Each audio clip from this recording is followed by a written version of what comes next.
Hello, my name is Luka and today I will be discussing my current event topic regarding OSHA. So just to give you a little background, OSHA stands for Occupational Safety and Health Act. It is in place to make sure that we as employees and as company owners are having a safe environment for all of us to work in.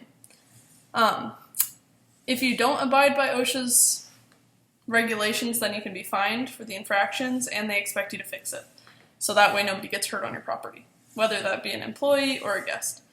So it kind of saves your back, to give a little background.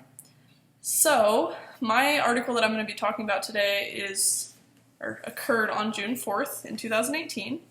It was two men, a 58-year-old and a 44-year-old, that had a combination of 20 years of work experience together in the construction field, and they were converting an old building into a hotel, and they were being put in an elevator shaft to fix pipes. So they were in a little basket with a cable, went up to go and fix it, and unfortunately the cable snapped. Both of them fell the 10 stories to their death, and unfortunately OSHA had to come and investigate what happened just so there was some background. So first thing they found was that they did not have the proper fall gear, so even if it did snap, which it did, if they had proper fall gear, they might have lived.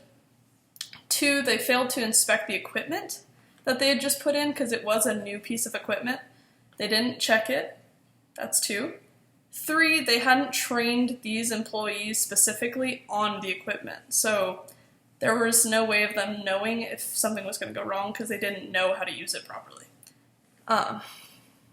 Which brought me to an interesting point, referring back to the book, is these two construction workers were actually independent contractors. So they weren't hired from the people who bought the building to convert it to a hotel. They were just brought in to do kind of the pipes, electric, all that stuff. So, referring to the book, in chapter 12, page 294, it talks about OSHA covering independent contractors versus employees. So there is a fine line, and we do cover that obviously in our discussion that we had due this Tuesday. And after going through that stuff, it shakes it up a little bit on who's responsible where and how, but I'm not going to go through that. But I just wanted to share that in my reading, in my article, that once OSHA went in and found all 3 of those things, it accounted to $32,000. And a federal agency was also brought in to kind of help. So, yes, you might have to pay a fee when OSHA comes, and you're going to get cited so they know if something happens later on that they told you about it. So rather obey the rules when they tell you to fix it, rather than have a tragedy like this happen, and you have to pay more money. Rather just do it when they ask, pay the fine, and get it over with, and not have fatalities on your hands like this case. So, thank you for listening. I hope you enjoyed it, and I look forward to reading your comments.